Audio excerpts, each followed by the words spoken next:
Hello my dear students, welcome you again to video lecture of database management system. In previous video lecture we have started unit number 4 and in which we have completed unit 4.1 which covers a basic introduction of PL/SQL, advantages, block structure, execution environment, difference between PL/SQL and SQL, then different data types, basically 4 data types. Then we have how to declare a variable, how to declare a constant, types of variable, global and local. So this part is already covered, and in this video lecture we are going to discuss a control structure in the PL/SQL which contain control, conditional control statement, iterative control statement or iteration control statement, sequential control statement. My dear student, as per our previous discussion, this is similar to your C. So after watching this video, student can easily explain the different conditional control statement in the PL/SQL. Then student can easily explain the iterative control statement in the PL/SQL with the proper example, and student can easily explain the sequential control statement in the PL/SQL with the proper example. So in the PL/SQL basically there are 3 types of control statement: selection control statement, that is a conditional control statement, then iterative control statement, that is a loop, okay, and sequential control statement like a go to or null. Okay, so using this figure we can easily identify the control structure. In select we are having a condition. If condition is a true, then we can execute certain part of the code. If condition is false, we can execute a certain part of the code, and then it will be end of that program code. In iteration, if there is a condition is satisfied, then it execute a certain code and it recheck the condition. If condition is satisfied, then it re-executes that code multiple times. So that is a loop, that is a loop or for loop.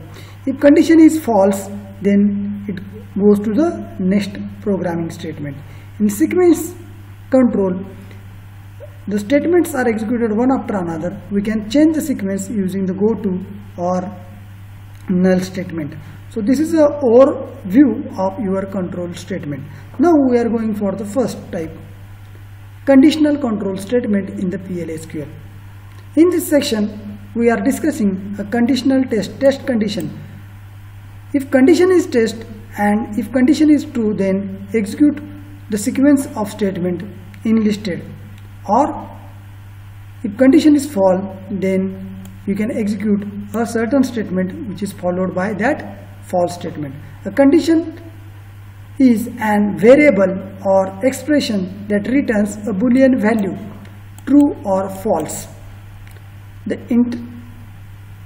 structure executes the sequence of the statement rapidly as long as conditional holds true. Okay, the sequence structure simply executes the sequence of the statement in the order in which they occur. Okay, तर आपण conditional statement म्हणजे काय ते बघतो. Programme मध्ये condition असते, if a is equal to b, if condition is true then statement is executed and then it will be exit. Okay, if condition is false, it automatically goes after the sequence of the code. हे तुम्ही केलेलं आहे C मध्ये, आणि त्यासाठी तुम्ही कुठले कुठले यूज केलेले आहेत, तर हे स्टेटमेंट तुम्ही यूज केलेले आहेत. If then else, if then else if, it is a nested if का.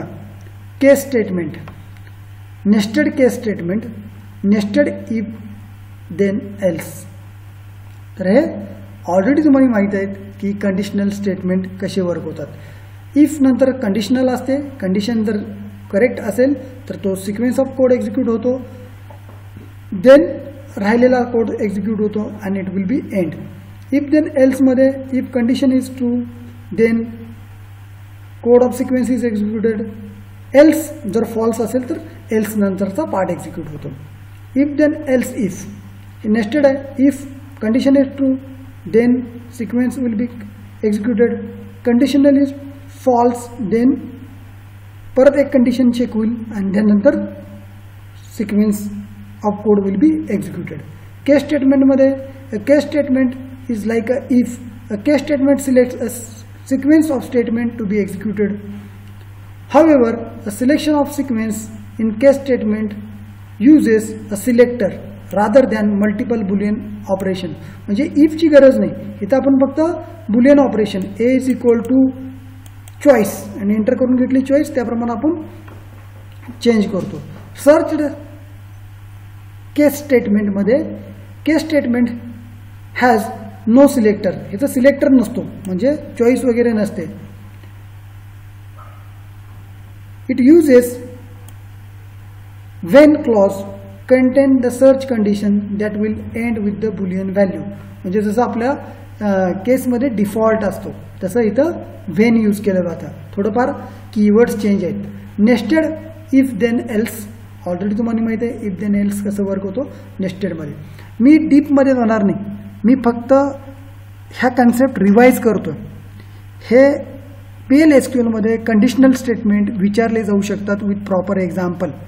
ओके, किंवा राईट ऑन द प्रोग्राम. आपल्याला एक 10 ते 15 प्रोग्राम आहेत त्यातले 3-4 प्रोग्राम MSBT क्वेश्चन पेपरमध्ये विचारले जातात किंवा थेरी नोट्समध्ये explain if then statement. Okay, so in the if then statement is simplest if condition statement frequently used in the decision making. Okay, changing the control of flow in the program execution. If statement associated with the condition and sequence of the statement enclosed by the keyword then. बरोबर ना. if नंतर condition असते आणि condition true झाल्यानंतर then नंतरचे जे statement आहेत ते एक्झिक्यूट होणार आहेत and end with end keyword. Okay, the if हे जर एंड करायचं असेल तर कीवर्ड आहे एंड इफ. बरोबर ना. थोडं चेंजेस आहेत सिंटॅक्समध्ये ते लक्षात ठेवा. आपल्या सी मध्ये फक्त इफ देन असायचं, इथं if then else, if then and end if असतं. म्हणजे इथं सिंटॅक्स आहे बघा, if condition then statement end with end if. So this is a condition, this is a flow chart. Condition is true then sequence of the code is executed and end with end if. So it is a end if. Me deep मध्ये जाणार नाही, already C मध्ये झालेलं आहे. I have discussion with PK Shinde sir and Shinde madam. They told me that sir only revision part will be from your side. Already they have done this all the things. Okay, फक्त सिंटॅक्समध्ये थोडंफार changes आहेत त्याकडे आपण लक्ष देऊया. C मध्ये if then असायचं, इथं if condition then statement and end with end if. Next, if then else statement. If condition is true then execute the statement, else execute the another statement. Condition कसं असते बघा, syntax if condition दिलेली असते then sequence of the code जर true असेल तर, false असेल तर सिक्वेन्स नंबर 2 एक्झिक्यूट होईल and end with end if. बरोबर ना. कंडिशन ट्रू असेल तर then चे स्टेटमेंट एक्झिक्यूट होतील, फॉल्स असेल तर एल्सचे स्टेटमेंट एक्झिक्यूट होतील. ओके, आणि it will return to end if. हा फ्लो चार्ट आहे, very simple. Next, if then else if. Okay, if then else if statement will allow you to choose between several alternatives. That is if then statement followed by else if statement and else statement. Okay, so it is a two if then else statement like concept. Okay, so if then else if statement is very important and you must keep the following points in your mind. It is a if else statement. Else if does not a else if is not else if. Okay, बरोबर ना. Else if J statement आहे ते कसं use केलं जातं ते आपण बघूया. Okay, if then statement having जे 0 or else. Okay, in if then statement we have if is true then it will be then, otherwise it goes for else. Once if else is scheduled, it remains having a condition, another condition. Okay, आपल्याला example घेतल्यावर कळेल. If नंतर condition, then sequence of the code. Else if there will be condition, then sequence of the code, then else if condition, then sequence of the code, then only else. ह्या इफचा इथं else आहे. Okay, जर हे खोटं झालं तर कुठं जाईल? एल्सला जाईल. If this condition is satisfied, then it will execute this, then it will check else if it is a true, then it execute S2, then it checks the else if, it will be executing S3, otherwise S4. जर पहिलीच condition जर false झाली तर तो directly S4 ला होईल. and end with and if. बरोबर ना? if, then, else if condition, else statement, end if. Okay, very simple. Programming मध्ये हे सगळं कळून जाईल. आपण प्रत्येक ह्याचा एक प्रोग्राम घेणार आहे. Okay, so that is a program. बरोबर का? ह्यामध्ये आपण काय करतोय बघा. We are finding the value. Okay, काय बघा, डिक्लेरेशन आहे. ए हा नंबर आहे, is equal to 100. If a is equal to 10, then हा जर 10 असेल तर ए कोलन इक्वल टू नाही, कोलन इक्वल टू असाइनमेंटसाठी व्हेरिएबलमध्ये ए इज इक्वल टू 10 आहे का? असेल तर काय प्रिंट करणार आहे? व्हॅल्यू ऑफ 10 प्रिंट कर. Else a is equal to 20 आहे का? असेल तर व्हॅल्यू 20 डिस्प्ले कर. त्यानंतर एल्स इफमध्ये ए हा 30 आहे का? तर 30 डिस्प्ले कर. अदरवाईज डिस्प्ले कर काय? No values is matched. म्हणजे कुठं होईल? पहिल्यांदा तो इफमध्ये येईल, तो 10 आहे का? नाही. त्यानंतर तो 20 आहे का? नाही. तो 30 आहे का? नाही. सगळ्या शेवटी कुठे येईल? एल्स इफला प्रिंट काय करेल? हा नंबर मॅच होत नाही. Okay, end if. ओके, त्यानंतर तुम्ही आताची व्हॅल्यू प्रिंट करू शकता आणि तुमचा प्रोग्राम एंड करू शकता. Okay, so that is a program for if, then, else if. Else if else असतं, हे लक्षात ठेवणं गरजेचं आहे. If, then, else if else हे प्रॉपर स्टेटमेंट आहे. Then case statement. Already you know this case statement is a sequence of statement executed. Okay, if सारखंच आहे, पण इथं तुम्हाला सिलेक्टर असतो. Using the selector you can select the appropriate statement which is going for the execution.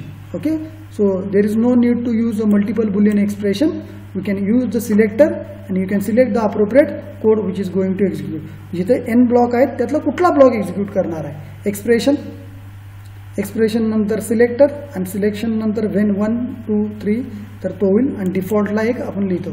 Okay, syntax select, selector, when, value, then, when and then, when, then, when, then, else एसएन जर असेल तर default, end केस. तर हे महत्त्वाचं आहे. ह्यामध्ये तुम्ही व्हेन, देन यूज केलं जातं. केस नंतर सिलेक्टर असतो आणि एंड होतो, एंड केस. ओके, डिफॉल्ट कसं लिहितात? एल्स सिलेक्टर, एल्स सिलेक्टर लिहिलं. इथं डिफॉल्ट हा कीवर्ड यूज केला जात नाही, इथं एल्स यूज केला जातो. डिफॉल्टच्या जागी सिंपल चेंज एल्स. तुम्ही जे केस स्टेटमेंट सी मध्ये यूज केले तसंच फक्त डिफॉल्टच्या ठिकाणी एल्स यूज केलं जातं. ओके, त्यानंतर सर्च स्टेटमेंट. सर्चिंग स्टेटमेंटमध्ये इथं सिलेक्टर नसतो. बरोबर ना? जर सिलेक्टर सॅटिस्फाईड कंडिशनला आपण चेक करत नाही. केस असते, देन, देन, देन हे सगळं वन आफ्टर अनदर एक्झिक्यूट होतो. अदरवाईज डिफॉल्ट एल्सने एक्झिक्यूट होतो आणि एंड केस होते. देर इज नो सिलेक्टर, म्हणजे इथं चॉईस नसते. Okay, that is a search case आपण म्हणतो. नेस्टेड इफ एल्स, आपण इफ एल्स बघितलेलंच आहे. इफ बुलियन एक्सप्रेशन, देन, त्यानंतर परत त्यामध्ये इफ देन यूज केलेलं आहे. त्यानंतर हा इफ एंड इथं झालेला आहे, एंड झालेला आहे. ओके, त्यानंतर ह्या इफचं एल्स इथं आहे. ओके, त्यानंतर statement and end if. Okay, so nested if then else जे तुम्ही ऑलरेडी यूज केलेलं आहे. ह्यासाठी आपण एक प्रोग्राम पण एक्झिक्यूट करून बघू. ओके, आता हा प्रोग्राम मी डिस्कस करत नाही, आपल्या प्रॅक्टिकलमध्ये आपण हा प्रोग्राम डिस्कस करू. Okay, so already we have seen a PL/SQL block structure. So what is a block structure of PL/SQL? You must write down that structure on your page and then you can see the video, next part of the video. Okay, जर मला structure draw करायचं असेल तर draw कसं करणार? Declaration part, त्यानंतर डिक्लेरेशनचे statement, त्यानंतर begin नंतर तुमचं काहीतरी कोड येईल, त्यानंतर एंड, आणि जर एक्सेप्शन असेल तर एक्सेप्शन. बरोबर ना? हा ब्लॉक आहे आठवत असेल तर. ओके, त्यानंतर पुढचं जे आहे ते आहे interactive or interlude control statement, that is a loop statement. If you want to execute a certain code of the program several times, then we are using interactive or interleave control statement, that is a loop statement. In programming language, various control statements are used to execute a certain part of the program multiple times. So loop statements allow to execute a certain part of the program or group of the statement multiple times when it satisfied the condition. तर हे interlude control statement असतात जे group of code multiple times run करण्यासाठी आपण use करतो. Correct? तर त्यामध्ये कुठले कुठले आहेत तर PL/SQL मध्ये लूप एक आहे स्टेटमेंट, मला ऑलरेडी माहीत आहे. It is a loop is similar to your condition. Okay, loop काय आहे ते बघूया. आणि एंड होतं एंड लूपमध्ये. In this loop structure sequence of statement enclose within the loop will be executed. तर तो त्या नंबर ऑफ टाइम्स एक्झिक्यूट होईल. त्यानंतर while loop statement. Okay, while condition and लूपमध्ये असणारं जे कोड आहे तो तेवढ्या वेळी एक्झिक्यूट होईल. For, already you know the for loop, initial, त्यानंतर कंडिशन आणि increment. For loop, nested loops, त्यामध्ये लूपमध्ये लूप असेल किंवा व्हाईल लूपमध्ये लूप असेल, फॉरमध्ये फॉर असेल त्याला आपण नेस्टेड म्हणतो. ओके, आता फक्त मी त्याची सिंटॅक्सवर डिस्कस करणार आहे.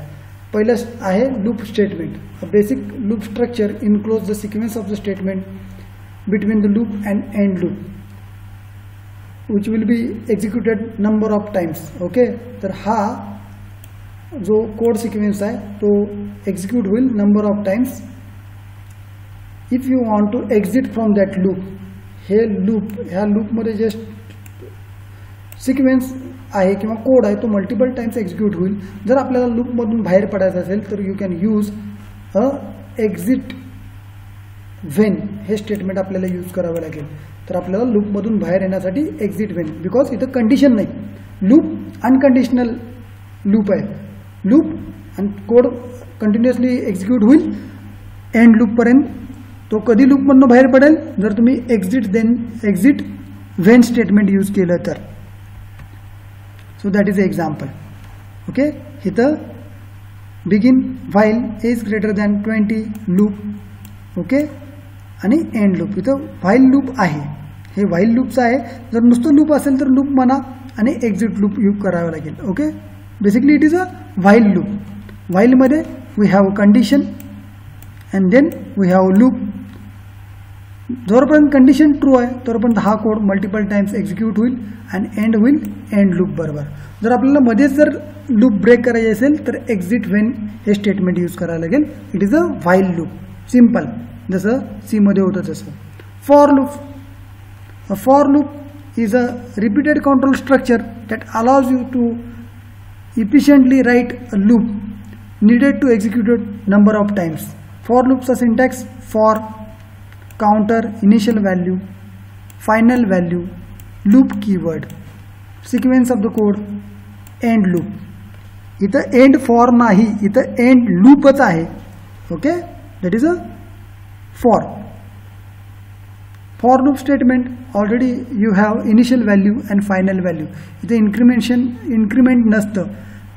इनिशियल व्हॅल्यू आणि फायनल व्हॅल्यूमध्ये जर कंटिन्युएशन असेल तर you can use 2 dots. Okay, आपल्या सी सारखं नाही, इथं आपल्याला इनिशियल व्हॅल्यू आणि फायनल व्हॅल्यू द्यावी लागते. Then nested loop, loop inside the loop. So जर लूपमध्ये अजून एक लूप यूज केलं तर इनर लूप पहिल्यांदा क्लोज होईल. तर ह्या लूपचा हा क्लोजिंग आहे आणि ह्या लूपचा हा क्लोजिंग आहे. Loop inside the loop. Okay, and last, sequential control statement. We change the sequence of execution. Sequence म्हणजे one after another program execute व्हायला लागला आणि आपल्याला जर स्पेसिफिक कोडपासून जर स्पेसिफिक लाईनला जंप करायचं असेल तर आपण गो टू यूज करतो किंवा नल यूज करतो. तर go to is statement which use to shift the code from one line to the specific line. Okay, go to statement branches a label unconditional branching असतं. आपण बघितलेलं आहे ब्रँचिंगमध्ये go to directly आपण त्या लाईनला jump करतं. एक्झाम्पल घेतल्यावर आपल्याला कळेल. ह्या एक्झाम्पलमध्ये बघा, go to print now. Okay, आणि प्रिंट नाऊ कुठं आहे तर प्रिंट नाऊ हा लेबल आहे. ओके, गो टूच्या समोर लेबल असतो आणि लेबल हा तुमच्या स्टेटमेंटच्या समोर देतात, म्हणजे ह्या लाईनला तो ही लाईन ज्यावेळी एक्झिक्यूट करेल तर तो लूपमधनं बाहेर पडेल आणि डायरेक्टली ह्या लाईनला येईल. Okay, so that is a go to statement. Null statement does not do nothing. काहीही जर आपल्याला करायचं नसेल तर नल स्टेटमेंट लिहितो. जसं आपण सी मध्ये एक्झिट लिहितो, रिटर्न 0 देतं. If you do not do anything, कुणाने काही एक्झिक्यूट करायचं नाही, नो ऑपरेशन, काही करायचं नाही, तर आपल्याला नल स्टेटमेंट यूज करतात. एक्झाम्पल घेतल्यानंतर कळेल. एक एक्झाम्पल डिक्लेरेशन आहे, इफ कंडिशन आहे. एल्समध्ये म्हणजे हे कंडिशन फॉल्स झाली इफची, तर एल्सला नल, डू नथिंग, काही नाही, एक्झिट होईल आणि एंड होईल. So that is a keyword null. To do nothing we have use a null. Okay, so my dear student, I have discussed only a structure. So what is the basic aim of this video lecture? To identify the structure. Go to label. त्यानंतर आपल्याला सगळ्यात महत्त्वाचं आहे लूपमध्ये आपण loop and end loop use करतो. फॉरमध्ये पण changes आहेत. फॉरमध्ये फक्त फॉर व्हेरिएबल इनिशियल व्हॅल्यू आणि फायनल व्हॅल्यू असते, तिथे इन्क्रिमेंटची काही गरज नाही. ओके, डू व्हाईल लूपमध्ये while condition and loop end with end loop. जर आपल्याला लूपमध्येच एंड करायचे असेल म्हणजे एंड लूपमध्ये जिथे कंडिशन नाही तर आपल्याला एक्झिट व्हेन हे स्टेटमेंट यूज करावं लागतं. त्यानंतर आपण त्याच्या पाठीमागं काय बघितलं तर त्याच्या पाठीमागं आपण जे बघितलं ते ऑलरेडी तुम्हाला सगळ्यांना माहीत आहे. ते आहेत तुमचे कंट्रोल स्टेटमेंट. कंट्रोल स्टेटमेंटमध्ये आपण काय काय बघितलं, इफ देन बघितलं, इफ देन एल्स बघितलं, बरोबर, इफ देन एल्स इफ बघितलं. ओके, नेस्टेड इफ एल्स बघितलं, केस बघितलं, केसमध्ये विथ सिलेक्टर बघितला आणि case without selector that is a searching. Okay, आणि केसमध्ये डिफॉल्ट जर आपल्याला एखादं सेट करायचं असेल तर आपण एल्स यूज करतो आणि end with end case. Okay, it is very simple. It is similar to all the concept in the C. फक्त थोडंफार कीवर्ड्समध्ये बदल आहेत आणि थोडंफार सिंटॅक्समध्ये बदल आहे. हे मी थोडंफार हार्ड अँड फास्ट घेतो because in the programming we are using all this. ह्याच्या सगळ्यावर एक एक प्रोग्रामिंग घेणार आहे, त्यामुळं do not take a tension. It will be very easy part. If you want to have a more information you can visit tutorial point and you can visit to any online PL/SQL tutorial. You can easily get these concepts. Okay, or you can visit Oracle help. So Oracle will also provide you a help. In that you can get this all the details. I'm not going in the deep because in the programming we are going in the deep. It is an initial introduction. In this way we have covered 4.2, which is already you know. If then else. Okay, so there is some change, so occupy that change in the PL/SQL and it is very easy to get a maximum marks. Okay, so we are concluding this video lecture. In next video lecture we are starting 4.3. Still then, stay at home, stay safe, stay healthy, happy learning.